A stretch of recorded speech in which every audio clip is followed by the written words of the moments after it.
Boa noite, amados irmãos. Graça e paz do Senhor Jesus Cristo. É um prazer estar novamente com os irmãos deste domingo, meditando sobre a palavra do Senhor. Hoje nós iremos então dar continuidade ao nosso estudo na epístola de Paulo, na primeira epístola de Paulo aos Tessalonicenses. Vamos então abrir, amados, as nossas Bíblias no capítulo 2. Vamos então, como já havíamos anunciado na pregação anterior, trabalhar do versículo 7 até o versículo 12. Versículo 7 ao versículo 12. Primeira epístola de Paulo aos Tessalonicenses, capítulo 2, do 7 ao 12, com reverência e dedicação, vamos então realizar a leitura da palavra do Senhor. Leiamos. Antes fomos brandos entre vós, como a ama que cria seus filhos. Assim nós, sendo-vos tão afeiçoados, de boa vontade quiséramos comunicar-vos não somente o Evangelho de Deus, mas ainda a nossa própria alma, porquanto nos éreis muito queridos.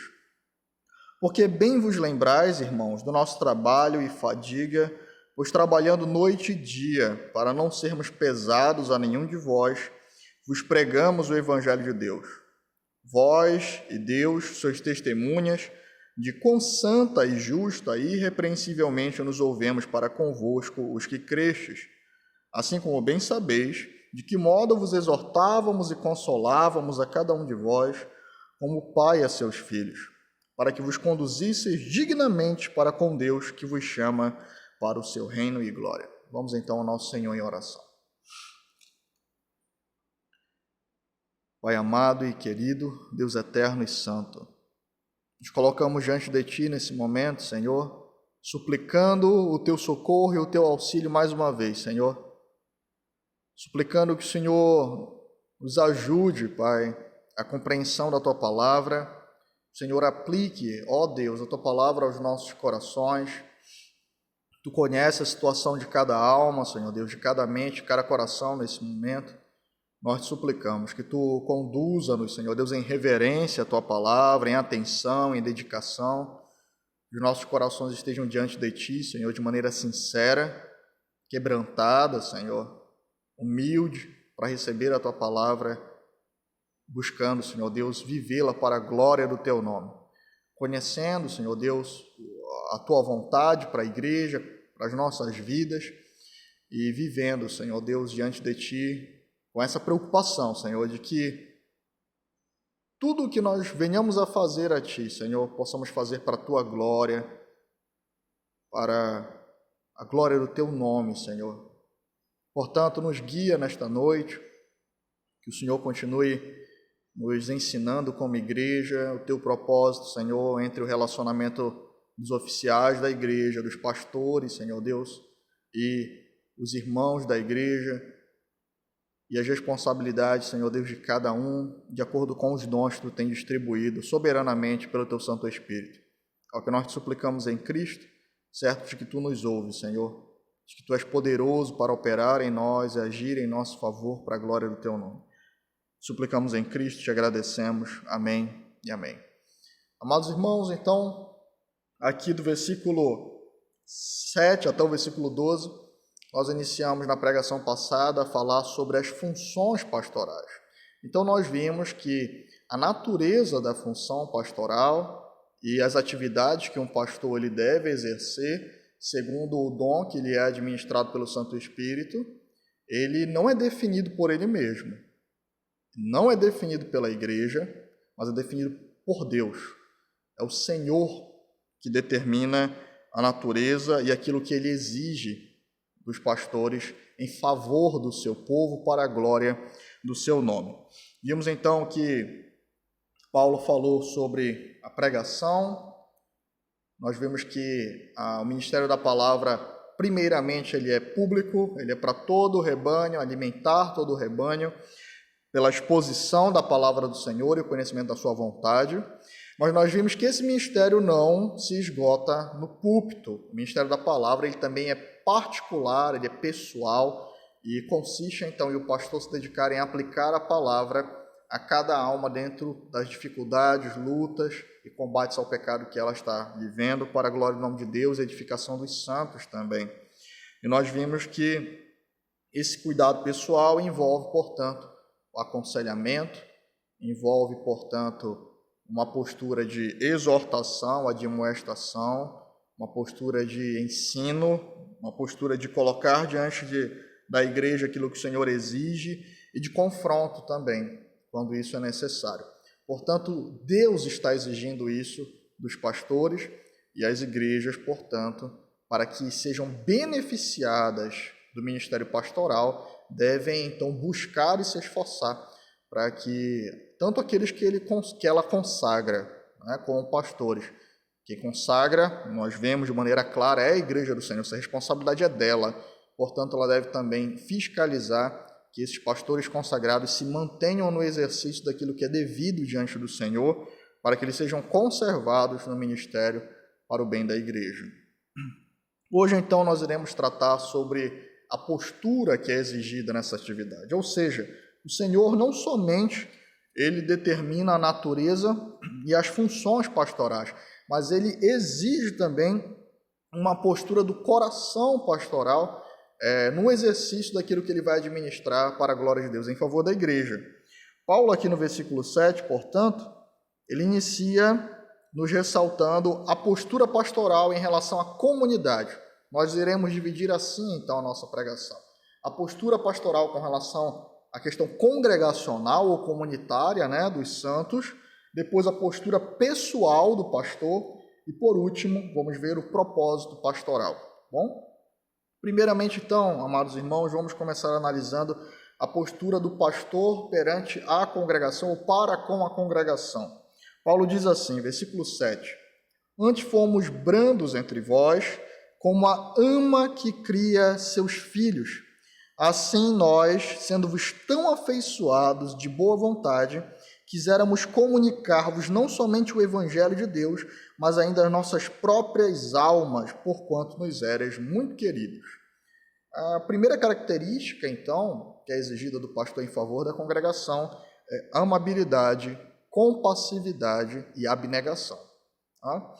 Paulo aqui ele utiliza uma figura muito forte, ele diz, olha, nós, no versículo 6 ele tinha argumentado isso, né?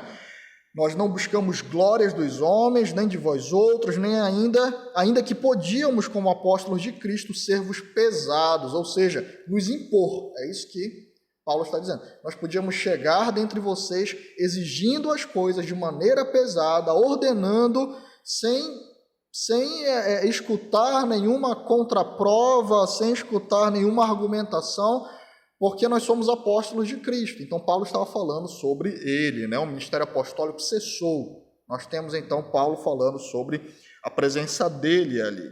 Né? Mas ele diz que, como apóstolo, mesmo ele recebendo essa tão grande honra e autoridade por parte de Deus, ele antes foi brando para com os irmãos, ou seja, ele se portou de maneira humilde. Ele se aproximou, ouviu os irmãos, e ele foi humilde em todos os seus atos, ele foi amável em todos os seus atos para com os irmãos, tal como uma ama que cria seus filhos. A figura da ama aqui é exatamente alguém que era ordenada a cuidar com muita dedicação do filho dos outros. Né? Então, ela amamentava muitas vezes e ela dava todos os cuidados àquela criança até que ele atingisse uma determinada idade. E Paulo está dizendo que ele foi brando, ou seja, amável para com aqueles irmãos, como uma ama que cuida dos filhos dela. Ou seja, se com relação aos filhos dos outros, ela se dedica, ela tem excelência, amor, carinho, ela amamenta, ela cuida, quanto mais dos filhos dela, ou seja, como ama que cuida dos seus próprios filhos. Nós fomos amáveis para com vocês, e nós nos preocupamos com vocês de maneira que vocês nos foram muito afeiçoados, ou seja, nós amávamos vocês. Né? Nós estávamos junto com vocês com todo o carinho, brandura e amabilidade, de maneira que nós queríamos entregar não somente o evangelho, mas se fosse necessário entregar a vida para poder ministrar em favor de vocês, nós também faríamos. Então, no ministério pastoral deve existir essa amabilidade, essa compassividade, esse amor pelo povo de Deus, de maneira que gera no coração do pastor o desejo de vê-los cuidados e crescendo, alimentando-se, aperfeiçoando-se, amadurecendo, como uma ama que cuida dos próprios filhos. Ela quer vê-los saudáveis. Então Paulo está dizendo que essa é a primeira postura pastoral, de alguém que ama o povo de Deus e quer ver o bem desse povo com todo o seu coração. O coração dele pertence agora ao povo de Deus, está em favor ao povo de Deus como alguém que ama o seu próprio filho. Paulo, portanto, diz que o pastor ele não deve pastorear pela força e agressividade. Tá? E nós sabemos que é muito comum isso, né? Aquele terrorismo. Não, eu sou, né? eu e Deus nós somos assim, eu sou o ungido do Senhor, eu sou o suprassumo de todas as autoridades. Alguns se chamam até de apóstolos, paipóstolos, né? Patriarcas, ou seja, querendo elevar uma espécie de autoridade mística e imbatível sobre o povo de Deus, e na maioria das vezes muitos homens eles governam o povo do Senhor de maneira violenta, né? De maneira agressiva. Quando nós estamos também trabalhando com Pedro, e nós vamos ler o que Pedro ordena ali aos pastores, vamos abrir lá em 1 Pedro capítulo 5, nós vemos então que é muito importante essa passagem de Pedro aos pastores, porque ele está comunicando o que foi passado pelo próprio Cristo a ele, né? Lá em João 21. Então, quando nós olhamos aqui Pedro exortando os presbíteros da igreja, no capítulo 5, vamos lá, 1 Pedro 5, Pedro também vai trabalhar e vai aclarar, vai lançar luz sobre o que Paulo está argumentando aqui, né, com relação à igreja de Tessalônica. Ele inicia: aos presbíteros que estão entre vós, admoesto, eu que sou também presbítero com eles, e testemunha das aflições de Cristo, e participante da glória que há de se revelar, apacentai o rebanho de Deus que está entre vós, tendo cuidado dele, não por força, mas voluntariamente, nem por torpe ganância, mas de ânimo pronto, né? Ou seja, sem preguiça e sem ganância. E aqui no versículo 3, nem como tendo domínio sobre a herança de Deus, mas servindo de exemplo ao rebanho. Ou seja, não como se o rebanho fosse seu, para os seus próprios interesses. A palavra aqui utilizada no original com relação a domínio, a ter domínio sobre a igreja, é como alguém que é senhor. Ele se assenhoriou da igreja e agora a igreja deve viver para fazer a sua vontade. O Senhor é aquele que dá a ordem e o servo vai lá e cumpre. Então é alguém que domina pela força, como os senhores dominavam então os seus escravos. Pedro está dizendo que isso é um absurdo, governar a igreja do Senhor com crueldade e usar os irmãos para proveito próprio. Essa é uma forma perversa e Paulo não fez isso.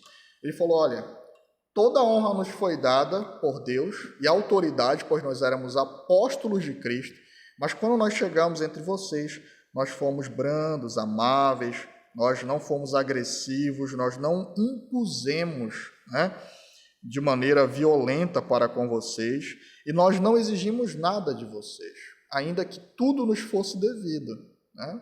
Quando Paulo escreve para Filemão, ele diz que ele devia a Paulo a própria alma dele, mas ele não ia cobrar isso dele para que as coisas não fossem feitas de maneira mecânica, mas voluntariamente, o amor, o temor, a santidade, né, fossem exercidas de maneira temente. Então, a primeira postura do pastor é exatamente essa, né? Ter amor pelo rebanho do Senhor, de maneira a lamentar por esse rebanho, a desejar com toda a sua alma vê-los crescendo, vê-los cuidados, né? A ponto de, se for possível, entregar todas as suas forças para que o rebanho do Senhor seja alimentado e cuidado. Paulo, ele não está dizendo aqui que ele não tinha nenhuma honra ou que o pastor ele não tem nenhuma honra e que ele deve ser uma espécie de homem sem cuidado também por parte da igreja. Não é essa a argumentação de Paulo. mas que a brandura, a amabilidade, tudo aquilo que ele estava entregando em favor da igreja deveria ser respondido pela igreja em honra, em respeito e amor. Ou seja, eu não vou impor isso a vocês, mas eu cheguei até vocês servindo vocês com tanta dedicação que eu não tenho como esperar outra coisa por parte de vocês.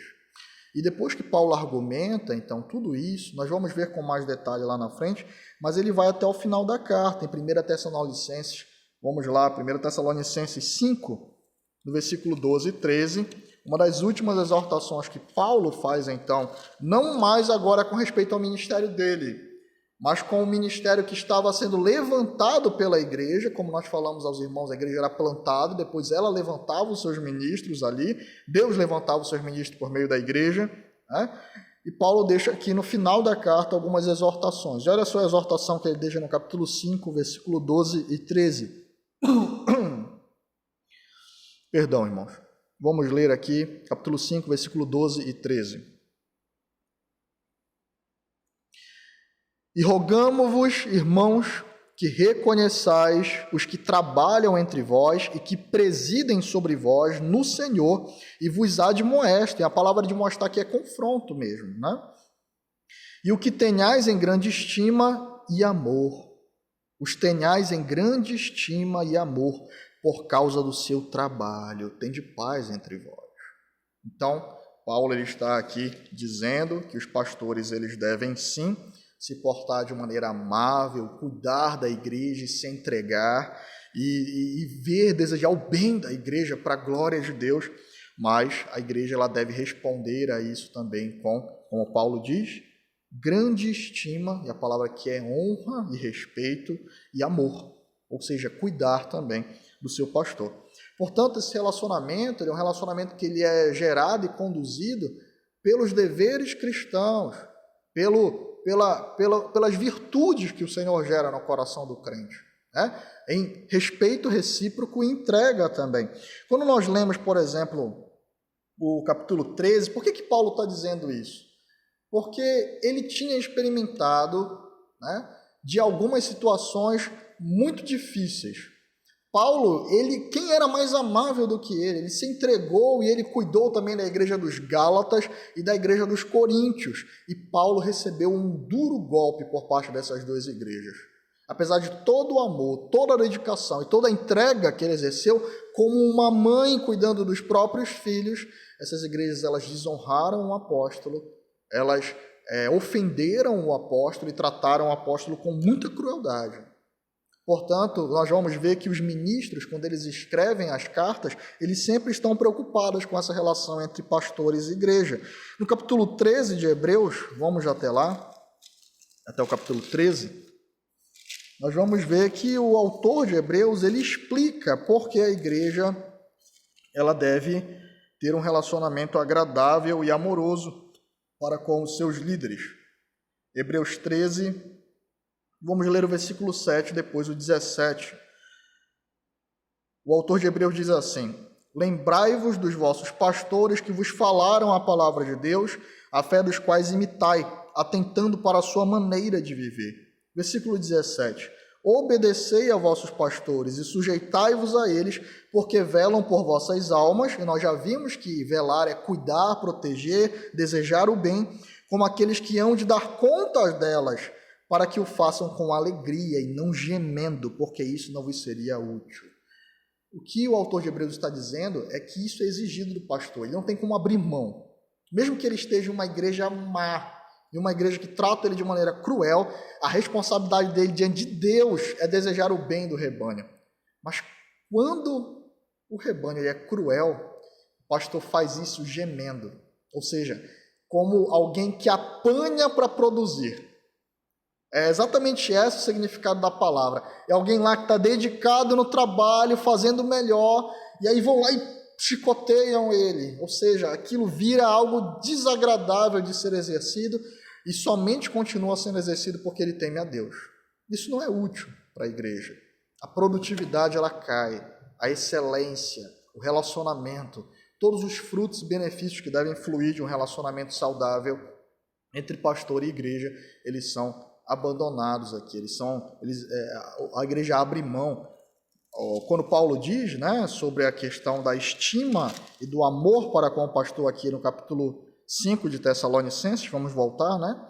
Ele diz, qual é o motivo? Por causa do trabalho deles. Ou seja, Paulo explicou até aqui que é Deus que determina as funções pastorais. Que a função pastoral é alimentar o rebanho, cuidar pessoalmente de cada alma, aplicando a palavra e fazendo aconselhamento.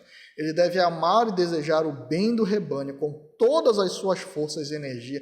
Ele tem que pensar constantemente no crescimento e no cuidado daquela ovelha, na resolução dos problemas que estão afetando ela, naquilo que está roubando a saúde espiritual dela, naquilo que está fazendo mal para ela, aquilo que está adoecendo ela constantemente, e aí ele ainda apanha. Paulo diz que se a igreja entende a função pastoral de maneira devida, por causa dessa atividade que o Senhor levantou e exige dos seus pastores diante do seu rebanho, a igreja deve responder ao pastor com estima e amor. Portanto, a primeira atividade que nós vemos aqui entre pastor e igreja é que deve haver um desejo íntimo no pastor, como uma mãe que deseja ver o bem dos próprios filhos, ver o bem do povo de Deus.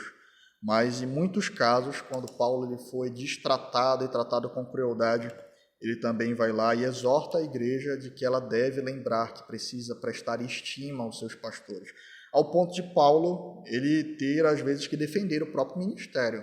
Vamos abrir em 1 Coríntios 4, versículo 14 e 21. Nós vemos, então, o Paulo que é amável, tendo que também ser firme. 1 Coríntios, capítulo 4, versículo 14. Vamos abrir.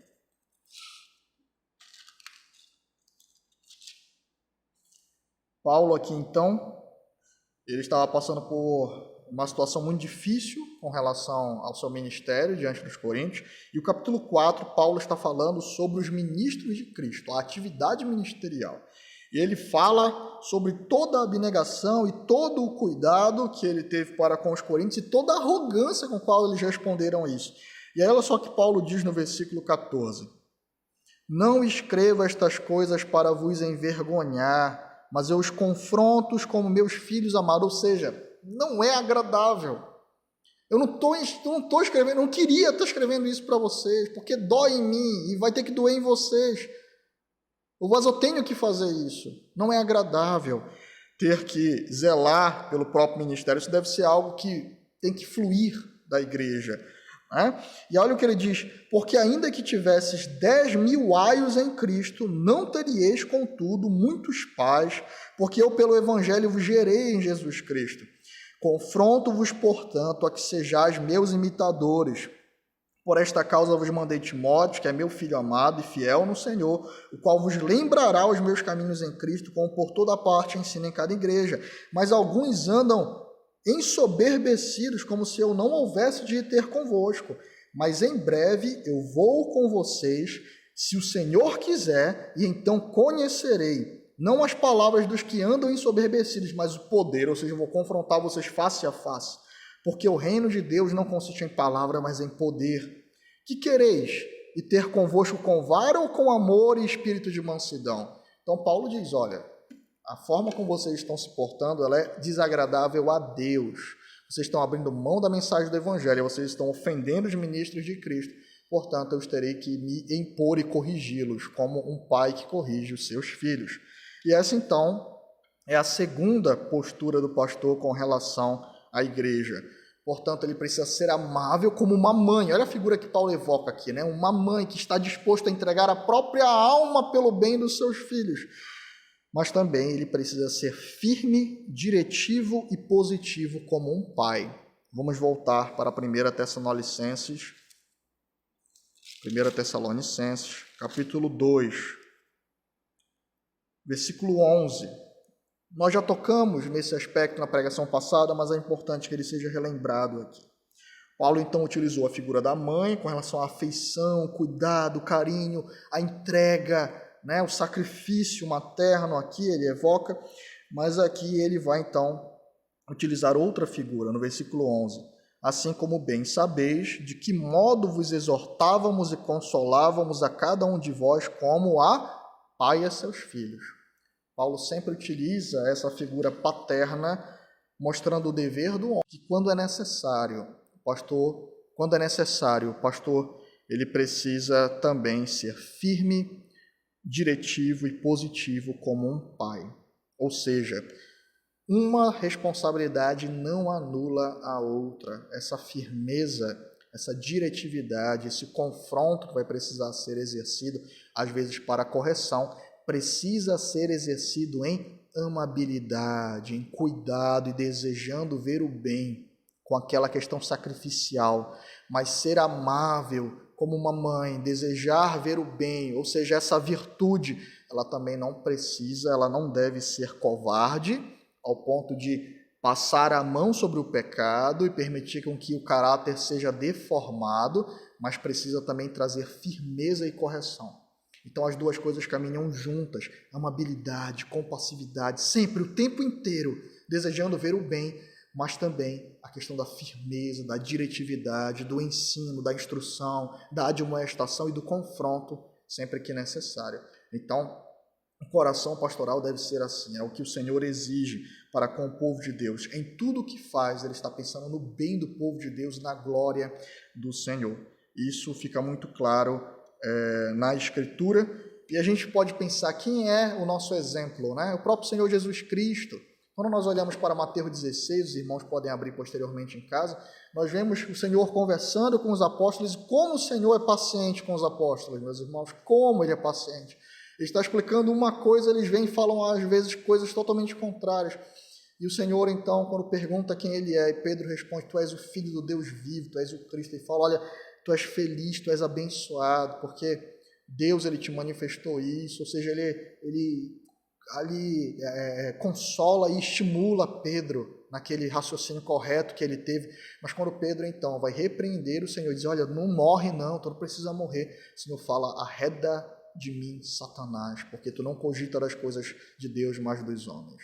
O Senhor repreende Pedro de maneira muito dura ali, para o bem da alma dele também, porque ao invés de ser abençoado pelas coisas de Deus, Pedro estava sendo tomado pelo pecado e pelas coisas de Satanás. Portanto, o próprio Cristo ele é nosso modelo com relação a esse cuidado, amor, entrega, sacrifício, mas também admoestação, correção e firmeza quando isso é necessário. Portanto, nós tratamos sobre a postura pastoral com relação à congregação. O nosso segundo ponto é falar sobre a postura pessoal do pastor. Eles precisam, então, pastorear, não só exercendo as suas funções de maneira mecânica, como se ele fosse o administrador, não. Ele não é ali um robô, muito pelo contrário, tudo que ele vai exercer, pregação, ensino, admoestação, confronto, tudo com amor e sacrifício, mas também o Senhor exige uma postura pessoal do pastor, com relação à sua vida diante do povo de Deus e da comunidade, do local onde ele está pastoreando, diante do próprio Deus. Paulo diz isso aqui no versículo 10, olha o que ele diz, né? No versículo 9, primeiramente, perdão. Porque bem vos lembrais, irmãos, do nosso trabalho e fadiga, pois trabalhando noite e dia para não sermos pesados a nenhum de vós, vos pregamos o evangelho de Deus. Vós e Deus sois testemunhas de quão santa, justa e irrepreensivelmente nos ouvemos para convosco, os que credes, assim como bem sabeis, de que modo vos exortávamos e consolávamos a cada um de vós como o Pai e seus filhos. Paulo, então, primeiramente diz que ele não buscou interesses próprios, ele não era alguém ganancioso, mas ele trabalhou de dia e de noite para que, como ele estava chegando na cidade, né, como ele estava ali chegando com os irmãos, era o primeiro contato com a igreja de Tessalônica, ele não queria que eles comparassem ele àqueles mercenários que iam até a igreja somente para lucrar. Então, Paulo preferiu ali não pedir nada, né? Ou seja, se a igreja ela vier cuidar de nós, glória a Deus por isso, como os filipenses fizeram com ele, né? Mas eu vou trabalhar aqui para que esses irmãos não tenham nenhuma uma oposição ao evangelho ou pensem mal de mim. Paulo não está defendendo que a igreja não deve sustentar o seu pastor, muito pelo contrário.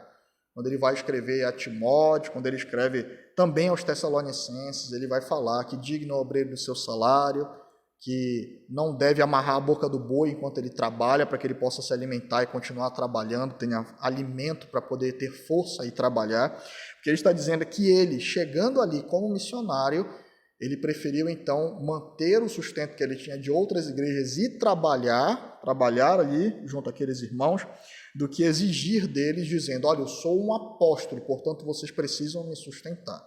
Então, primeiramente, ele não tinha ganância no coração, né? Ele era alguém abnegado. A primeira postura dele era essa. E o pastor também, não pode ser alguém ganancioso, não pode ser reconhecido por alguém que gosta de dinheiro. Isso é prejudicial ao ministério, e como isso tem sido uma marca, infelizmente, com grande tristeza nós pensamos nisso. No nosso país, infelizmente, isso tem sido uma das marcas que tem sido lançada de maneira injusta e perversa sobre muitos pastores por causa de figuras que exercem o seu pastorado de maneira mercenária e perversa. Não são pastores, são mercenários. E quando viu o lobo, quando ele vê o perigo, o trabalho se aproximando de ter que cuidar e proteger a ovelha, ele foge do serviço. Ele não está preocupado com isso. Primeira postura, então, é essa abnegação. Não pode ser alguém ganancioso. A segunda palavra que Paulo vai utilizar aqui no versículo 10, que é um centro, né, do que ele está argumentando com os irmãos. Ele fala, vós e Deus. Algo muito sério evocar aqui o Senhor como testemunha. Sois testemunhas de quão santa, justa e irrepreensivelmente nos ouvemos para convosco os que credes. A segunda palavra que ele vai utilizar aqui, a palavra santa, né? Husios, no grego, aponta para uma vida de santidade e temor, um relacionamento exemplar com Deus. Ou seja, o pastor ele é um exemplo no seu relacionamento com Deus. É alguém que vive todas as coisas, tudo aquilo que ele está experienciando, a sua vida doméstica, a sua vida no trabalho, a sua postura diante de Deus com temor ao Senhor. Portanto, o relacionamento espiritual do pastor com Deus passa a ser um exemplo. Ele é alguém reconhecido como alguém santo ou exemplar no seu relacionamento e temor na sua vida para com Deus. Primeira palavra que Paulo relaciona aqui, então, no versículo 10, né, é essa, santa, ou seja, alguém que no seu relacionamento com Deus é um exemplo para os fiéis.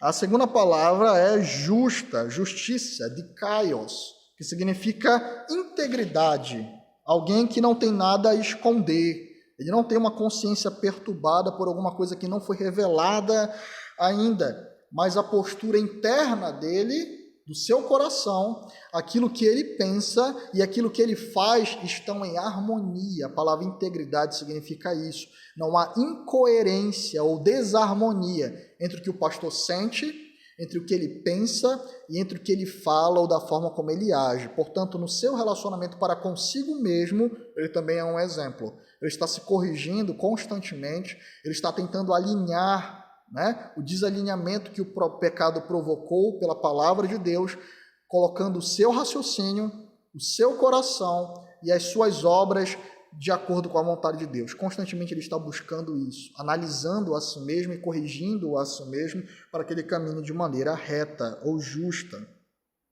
A terceira palavra empregada aqui no versículo 10, irrepreensível, né?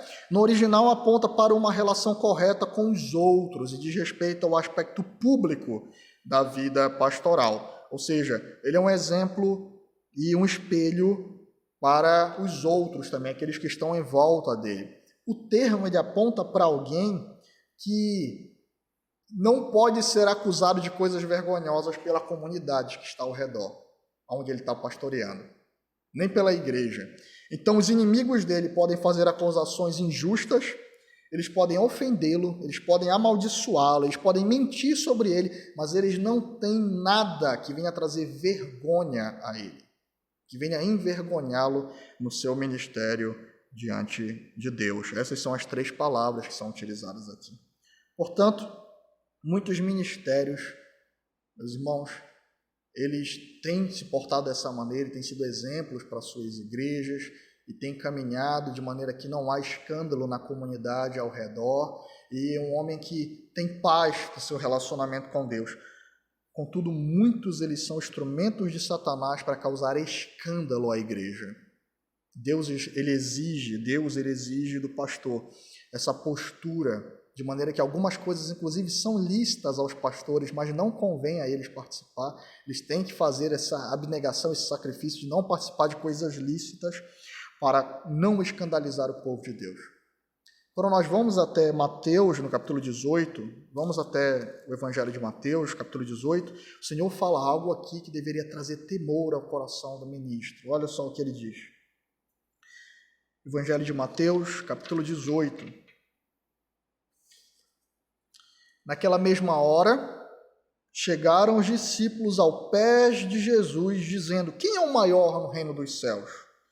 Jesus, chamando o menino, o pôs no meio deles e disse: em verdade vos digo que se não vos converterdes e não vos fizerdes como meninos, de modo algum entrareis no reino dos céus.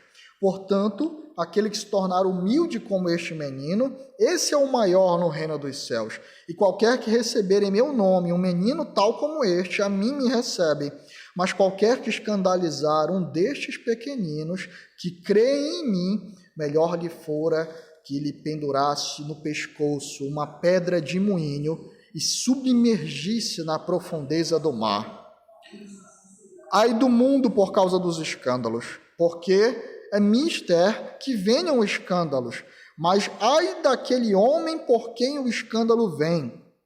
Portanto, se a tua mão ou teu pé te escandalizar, corta-o e atira-o para longe de ti. Melhor te é entrar na vida coxo ou aleijado do que tendo 2 mãos e 2 pés seres lançado no fogo eterno. E se o teu olho escandalizar, arranca-o e atira-o para longe de ti. Melhor te é entrar na vida com um só olho do que tendo 2 olhos seres lançados no fogo do inferno. Então, olha o que o Senhor diz.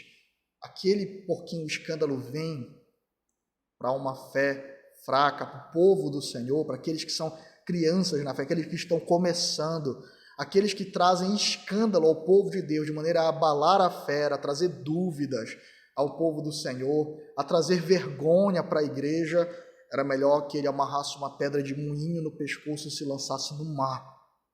Não é uma morte agradável, mas é melhor do que escandalizar um dos pequeninos do Senhor e ser cobrado por ele, ou seja, é muito mais terrível ser cobrado pelo próprio Deus com relação a esse tipo de ato. O Senhor falou: olha, é melhor que tu corte a tua mão. Não é legal cortar a mão. É doloroso. Faz falta uma mão. Mas o Senhor fala: é melhor que tu mesmo amputes a tua própria mão, ainda mais quando é feito pela gente. Imagina você tendo que cortar a própria mão. Não dá. É difícil demais. Mas o Senhor fala: faz isso. É melhor que você faça isso. Corte a sua própria mão. Você agindo, a responsabilidade é sua, do que você ser lançado no inferno por causa desse tipo de postura, da arrogância que conduz corações que se dizem pastores a agir de maneira despreocupada com relação à santidade. É isso que nós temos visto, queridos irmãos, em muitos lugares. Homens que acham que porque receberam o título pastoral, apesar de não serem devidos a eles, porque visivelmente não foram chamados por Deus para isso, eles andam cometendo escândalos, seduzindo mulheres, extorquindo dinheiro, conduzindo o rebanho em escândalo para proveito próprio, andando em imoralidade sexual, vão em determinadas igrejas e praticam perversidades, seduzem moças, destroem famílias. Eles acham que tudo é perdoado porque eles têm um título pastoral, um título falso, que não foi concedido pelo Senhor, visivelmente. Ou seja, homens que estão ensoberbecidos no seu coração e que por isso se portam de maneira perversa. Se esses homens tivessem algum temor ao Senhor, caindo em um escândalo desse, sexual, de impureza, eles teriam a coragem de pedir perdão a Deus e sair do ministério. É isso que eles devem fazer. Eu digo isso com muito temor no meu coração. Era isso se eles são de fato tementes ao Senhor. Mas não, eles continuam reproduzindo seus atos perversos e escandalizando a igreja de Deus como se eles não tivessem nada a responder diante do Senhor, como se eles não tivessem satisfação nenhuma à igreja que os consagrou. São homens perversos e ensoberbecidos. Portanto, o Senhor, ele exige também uma postura santa daqueles que pastoreiam. Não significa que o pastor ele não vai cometer nenhum pecado, que ele é um super-homem, ou que ele é imbatível, não. Mas pecados escandalosos, pecados de impureza, pecados que são sujos, isso não é inadmissível no ministério pastoral, porque eles é cobrado muito mais em ser exemplo do rebanho. E o Senhor dará graça a cada um se o buscar humildemente para isso. Por fim, vamos falar sobre o propósito. Qual o propósito de toda essa atividade pastoral? Qual o propósito de toda a abnegação, a amabilidade? Qual o propósito de pregar, exortar, cuidar, ser abnegado, abrir mão de algumas coisas que são lícitas, inclusive, de caminhar vigiando constantemente a própria vida? Qual é o propósito de tudo isso? O que é que o Senhor almeja em distribuir um dom desse, como o dom do ministério, e exigir de maneira rígida algumas posturas ministeriais? Por que o pastor trabalha? Qual é o objetivo de tudo isso? Porque, infelizmente, muitos também não entenderam isso ainda, não sabem quais são os seus objetivos, para onde eles estão indo, para onde o rebanho tem que ser conduzido, para onde, qual é o objetivo.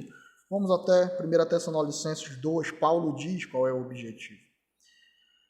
Versículo 11, Paulo diz: assim como bem sabeis de que modo vos exortávamos e consolávamos a cada um de vós, como pai a seus filhos. Para quê? Para que vos conduzisseis dignamente para com Deus que vos chama para o seu reino de glória.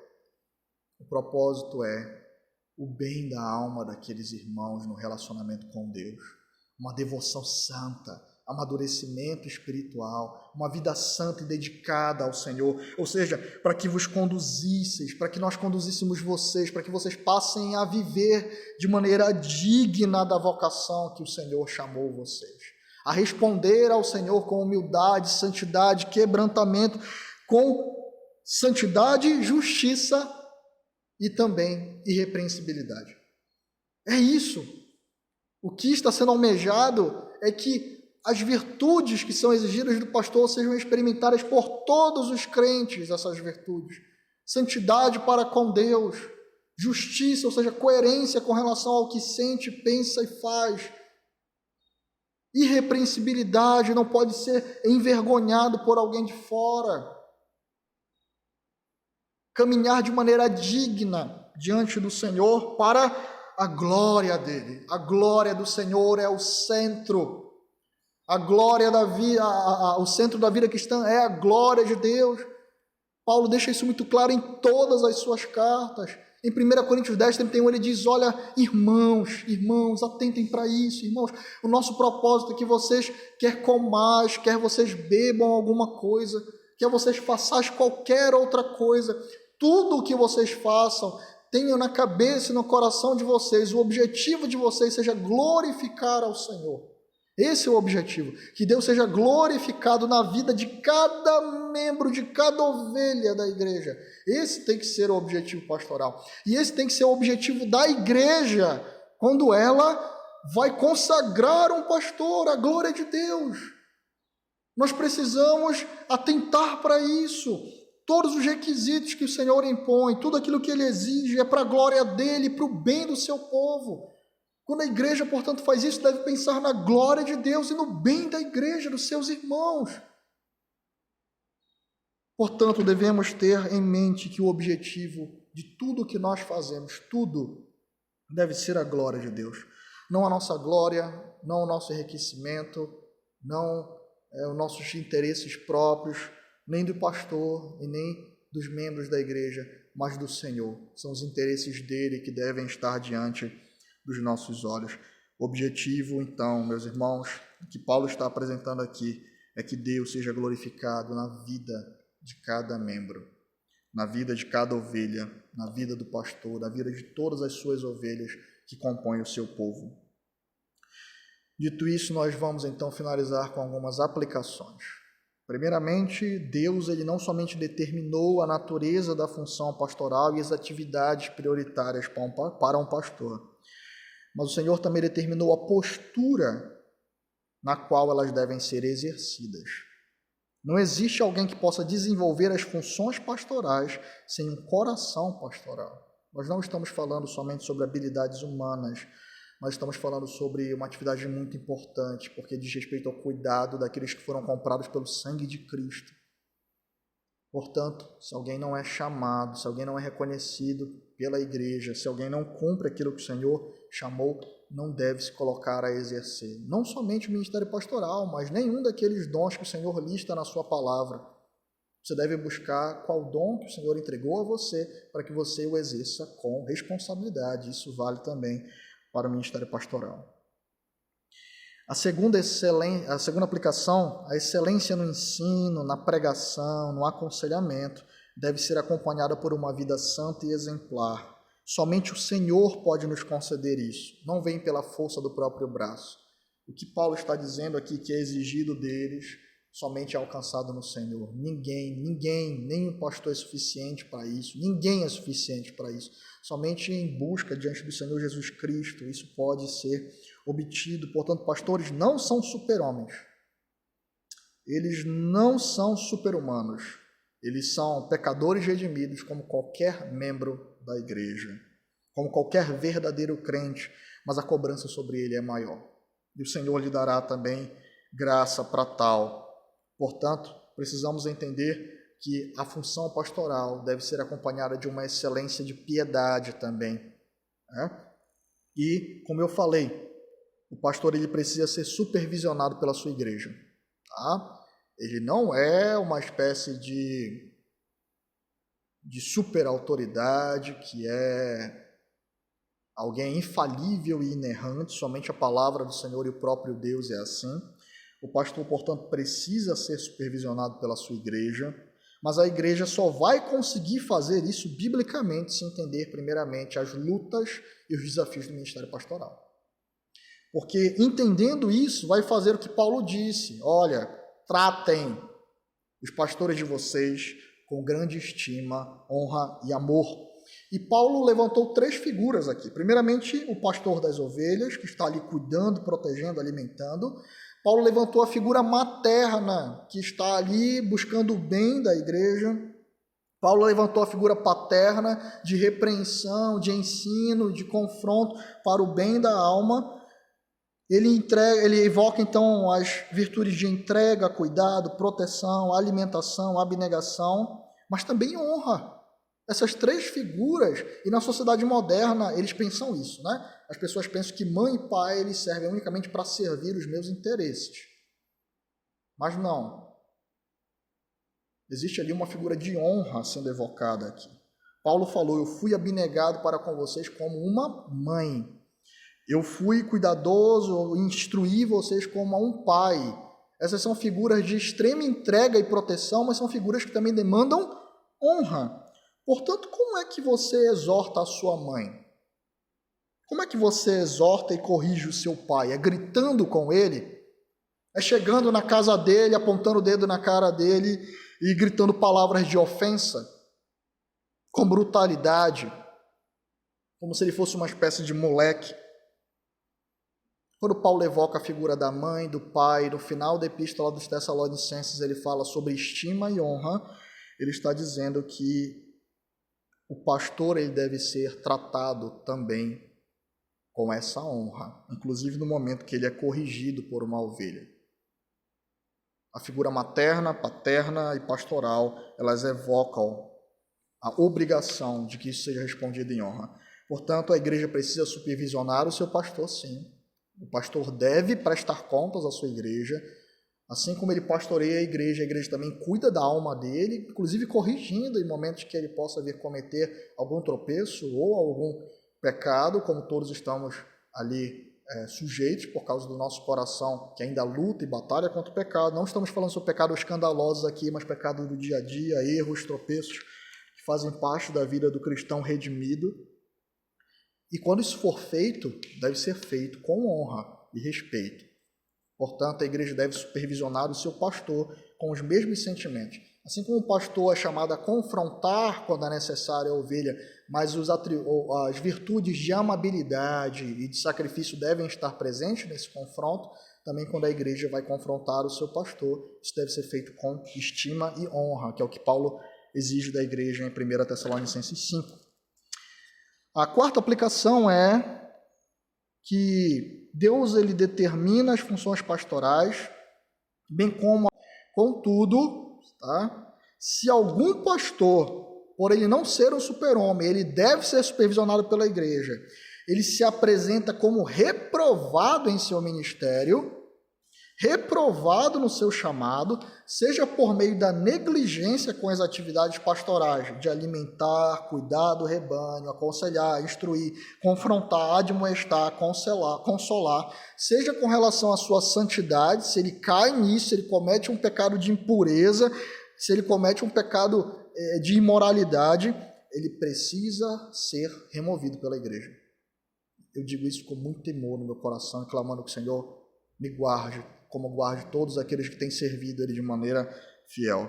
Mas se um pastor, ele se torna desaprovado nas funções pastorais, é preguiçoso, não prega.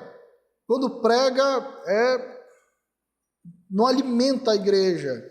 São palavras de autoajuda, um testemunho pessoal, alguma historinha, e a igreja está morrendo de fome, é preguiçoso, como Pedro nos exorta ali em 1 Pedro 5.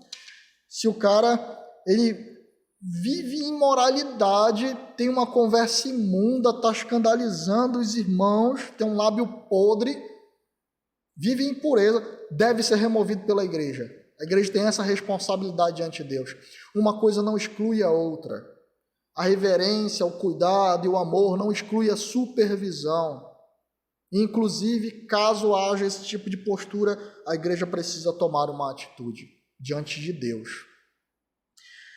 Portanto, os pastores eles devem sim prestar contas às suas igrejas, e as igrejas devem cobrá-lo com amor, estima, com honra, com cuidado, mas caso venham a ser desaprovados diante da palavra do Senhor, a igreja precisa dar esse passo de remoção do mesmo do ministério, pelo menos da igreja, como lhe é devido. A quinta aplicação é que o Senhor, então, como tem nos mostrado, chama os crentes a responder à dedicação pastoral com estima e amor. E aqui é uma exortação que Paulo faz. Existem crentes que não têm um mínimo de respeito e carinho pelos seus pastores, apesar de todas as virtudes estarem sendo exercidas.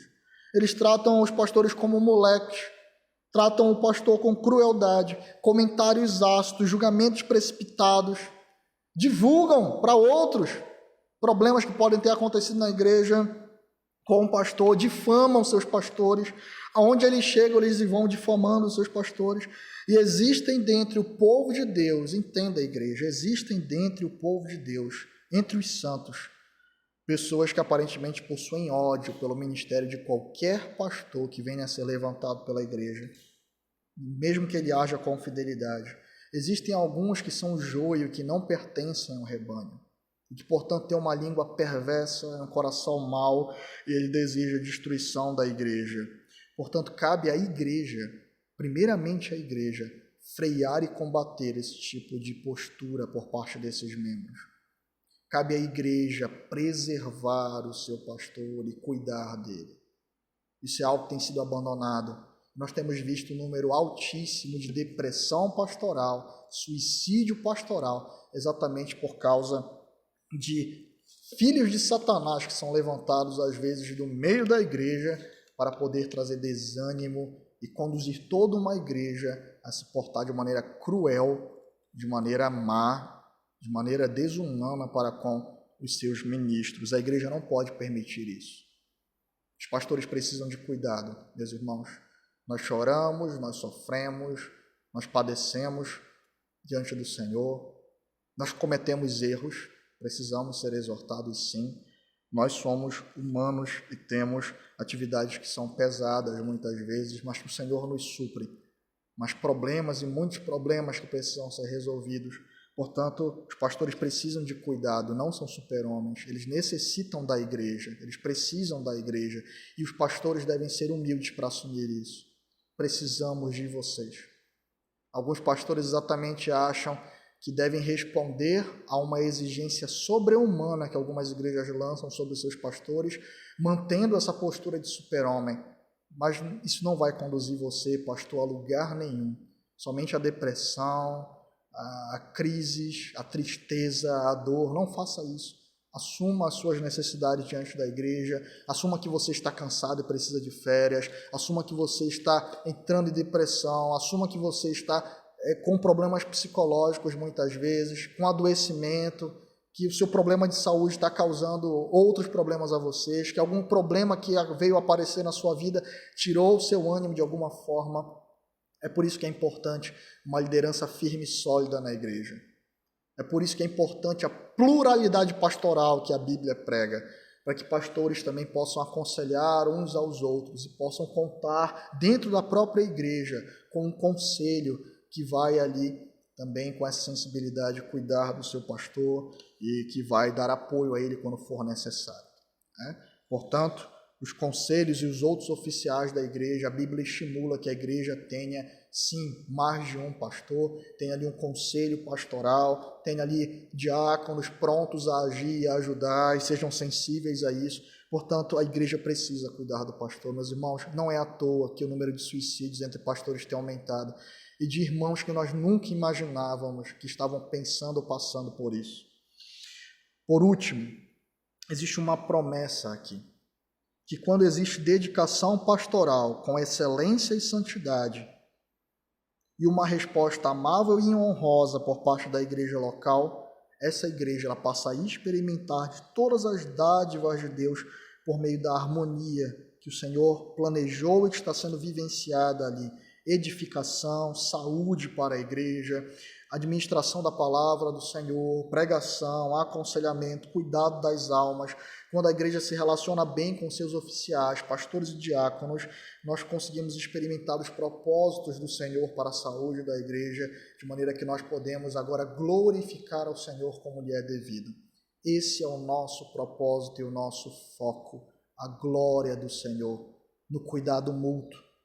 Pastores e igreja cuidando de pastor, pastor cuidando de igreja, de maneira amável, respeitosa e honrosa. É exatamente isso que nós vemos aqui. Portanto, amados irmãos, que o Senhor tenha misericórdia de nós, que o Senhor nos conduza como igreja para a glória do nome dEle, nesses sentidos, e que aqueles que têm agido de maneira perversa no meio da igreja do Senhor, lembrem, o Senhor cobrará de vocês no dia final. Vocês não passarão impunes diante do juízo do Senhor pela maneira perversa como tem tratado e conduzido a igreja do Senhor.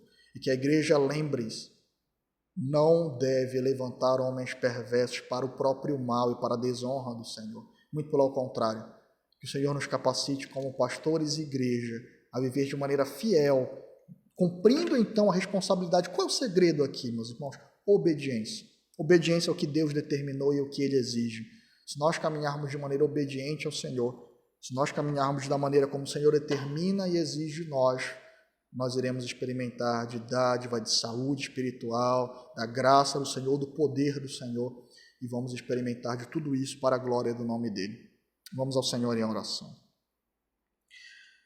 Senhor Deus, Pai amado e querido, Deus santo e eterno, te agradecemos, Senhor, pela Tua palavra, Pai, que trata o nosso coração, Pai, realinha os nossos pensamentos, realinha, Senhor Deus, aquilo que Tu exige para nós, para que nós possamos experienciar como igreja, Senhor, de todo o cuidado, do Teu cuidado, Senhor Deus, das Tuas bênçãos, Senhor Deus, por meio da obediência a Ti.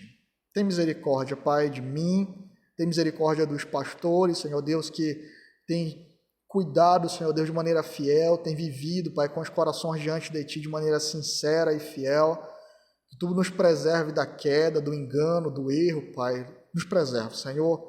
Nós Te suplicamos, Pai.